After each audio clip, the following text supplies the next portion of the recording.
Yo, dudes, the Empire's pretty chill. Maybe you could, like, join it or something.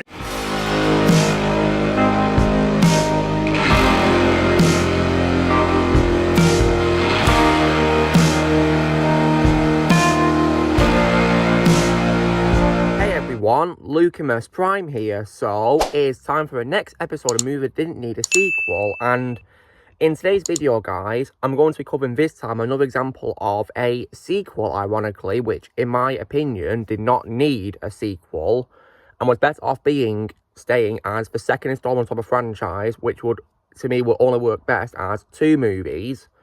And this is a film which is part of my childhood, guys, alongside the first movie, which I have very fond memories of watching, and that is 1991's Problem Child 2. So, when it comes to what I think of these films, guys, so I do also love the first movie as well. Despite it getting negative reviews from critics, I actually really liked it when I saw it, and I thought it was a really funny movie at times, pretty hilarious, and I do, however, prefer this sequel. I think it's a lot better, in my opinion, and in my opinion is funnier, and introduces more better characters, in my opinion, as well, which I thought was really great, and I think it takes what's great about the first film and improves it a lot in this sequel. And so, when it comes to why, in my opinion, it should have been the end of a franchise, so in this movie, of course, the main character, Junior, and his adoptive father, Ben Healy, of course, moved to a place in Oregon called Mortville, and after they wanted to start over after the events of the first movie, and this, of course, is where Ben meets, of course, his love interest, which is the school nurse called Annie Young. And what's cool is she's actually played by the same actress who played his previous love interest in the first movie, Flo, of course, which is Amy Yazbek. And as a fun fact as well, she's actually as well the real-life wife of Ben Healy's actor, John Ritter, may he rest in peace. And I definitely think that Annie Young was an improvement over Flo, because, in my opinion, Flo in the first film was very annoying and unlikable. Probably my bad quality with that first movie, but in this, I thought Annie Young was a much better love interest, and her daughter Trixie was also as well pretty funny, in my opinion, and very similar to Junior in many aspects, really, because she's also naughty, just like Junior. And the film is definitely a lot of fun, lots of funny moments with great performances from the cast, and even as well how Gilbert Gottfried, may he rest in peace, appearing in a supporting role, reprising his role from the first film as Igor Peabody. Gilbert Gottfried is an absolute legend, and also as well you have Jack Ward, and may he also rest in peace, returning as Big Ben Healy, who of course is Ben Healy's father. And he was once again good in this, and I like how he played a slightly bigger role than he did in the first movie, which I thought was really good, because I thought he was funny, and I like how in this film he got a bigger role. And the only bad quality I could say with this sequel is that maybe, of course, the character called LaWanda Dumont was a bit unlikable and annoying, in my opinion, quite similar to Flo, in my opinion, but at least she was able to help allow Big Ben Healy to get a nice happy ending, because she and him, of course, become love interests at the end of this movie, even though she's supposed to be marrying his son. So yeah. But yeah, I do think she was quite annoying though for most of the film, but I still think that Laraine Newman did a good job playing her though, nonetheless.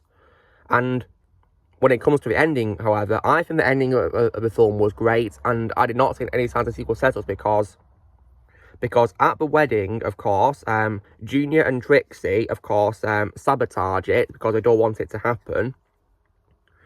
And by doing that, of course, Ben finally realises that Annie is the one for him, and realises that Junior is telling the truth about LaWanda, because she openly yells out that she hates children, and he's shocked about it. So, and this ends up with her meeting Big Ben Healy, and they fall over and decide to marry. And then at the end of the movie, of course, Ben Healy, Junior, Trixie and Annie then walk away happily. So while that was a great ending, and I didn't see any signs of sequel setups whatsoever. However, unfortunately, I think it was like 4 years later, I think, we unfortunately got a third movie. And that, of course, was none other than 1995's Problem Child 3, Junior in Love. Oh my god. Compared to the first two films, guys, when I saw this film when I was a kid, I absolutely hated it. I thought it was terrible. It's probably one of the worst third installments I've ever seen in my life. And here's why. So, now, if you guys are wondering why it's got a subtitle, Junior in Love, get this, guys, because in this, Junior is infatuated with a girl at his school called Tiffany. And throughout the movie, she does not notice him. And what I think is also so stupid about this film is it recasts several characters, and in my opinion, the recast did not work. So, Junior is no longer played by Michael Oliver. He's now played by someone called Justin Chapman. And in my opinion, he was such an inferior replacement compared to Michael Oliver, in my opinion. I think Michael Oliver was a much better casting as Junior to me. And when it comes as well to Ben Healy, he's no longer played by John Ritter. He's now played by someone called William Catt. And I was very disappointed with that because John Ritter, in my opinion, was a perfect casting for Ben Healy. And I feel that by not having him play Ben Healy, it made Ben Healy feel like a totally different character in this movie. Same thing could also be applied to Junior as well. Yeah, this film was just disappointing, and the only thing I think is good about it is probably the appearances of those who come back from the previous movies. So, Gilbert Gottfried and Jack Warden reprised their roles from the first two films as Mr. Peabody and Big Ben Healy. And also, as well, Eric Edwards also reprised his role as the school bully Murph from the second movie as well. He comes back in this.